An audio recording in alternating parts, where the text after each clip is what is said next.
Hello, my name is Fadili Zamutu. I'm an electrical engineering student at Morgan State University, and today I'm going to give a short presentation on my summer research project, which I completed under the supervision of Meng Ying Nguyen from Dr. Tomas Palacios Group here at MIT. The title of the project is High Temperature Characterization of Pig-N Gate Algengen HEMS. And before diving into the details, let's have a quick background on semiconductors. Semiconductors are generally defined as materials which have a conductivity between that of conductors and insulators. Typically, at room temperature, the valence band of an intrinsic semiconductor would be mostly occupied by electrons, while the conduction band would be mostly unoccupied. The empty range of energy between the valence and conduction band is called the band gap. The higher the temperature in the semiconductor, the more thermal energy electrons will absorb, making the semiconductor increasingly conductive. Gallium nitride is a compound wide bandgap semiconductor consisting of gallium and nitrogen, with a bandgap nearly 3 times wider than that of silicon and a melting point of 2500 degrees Celsius. It is a suitable material for high-temperature electronics. Moreover, its polarization nature enables the growth of aluminum gallium nitride, facilitating the implementation of high electron mobility transistors, or HEMS for short, by forming a high-quality two-dimensional electron gas in the heterojunction. The main advantage of HEMS is that, unlike other field effect transistors, they do not rely on any impurity atoms to control their material's conductivity.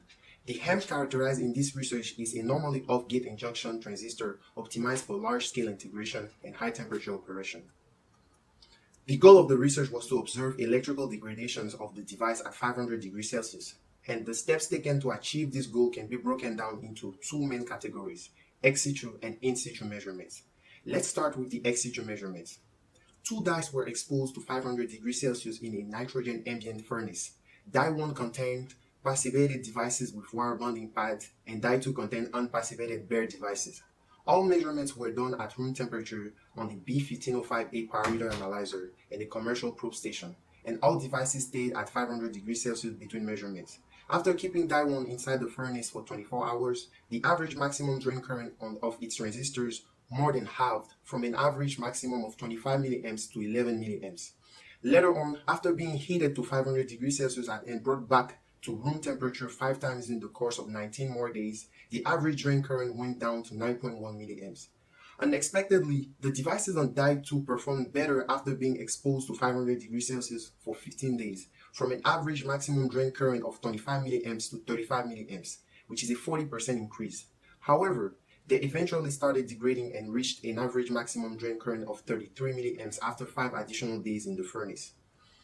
Although ex situ routines are efficient for determining thermal cycling effects, they do not provide accurate information on the DUT's performance under continuous exposure to heat. Additionally, most commercial probe stations can only operate at temperatures close to 400 degrees Celsius for about 1 to 2 hours. In order to have a real-time idea of how the devices degraded, we needed to characterize them while they were inside the furnace, and that is when the in situ measurement setup came into play. My main contribution to this project was the implementation of a Python program that runs IV sweeps at specific times, using a 2-channel precision source measure unit and a modular switching matrix to switch among devices without the need of physical interactions. The results generated after the measurements are automatically saved in a CSV file along with a plot of the sweeps. Because gold has a high thermal conductivity, all in situ wires were composed of gold. Using a bulk bonder, I bonded gold wires with 2 samples from a 3rd die to a ceramic PCB containing 8 gold pins. After testing that my interconnections were conducting using our usual probe station, I mounted the PCB into a stainless steel connector designed by my supervisor and used gold-plated copper wires to make a mechanical connection between my wires and PCB pins. I also used ceramic sleeving to insulate my wires and to add more stress between the connector and the PCB. Here's an image of the setup when I was running the in situ measurements. After keeping dye 3 inside the furnace for 24 hours, the drain current from the bonded transistor quickly decreased while the leakage gate current increased after every sweeps. From a maximum drain current of approximately 17.5 milliamps at room temperature to about 2 milliamps at 500 degrees Celsius, and from a gate leakage current of about 27.4 microamps to 210 microamps. Despite the lower average efficiency, the curves however stayed stable and distinct. In conclusion, all devices showed a stable threshold voltage and maximum gate leakage current during and after ex situ measurements. This is thanks to the refractory metal gate.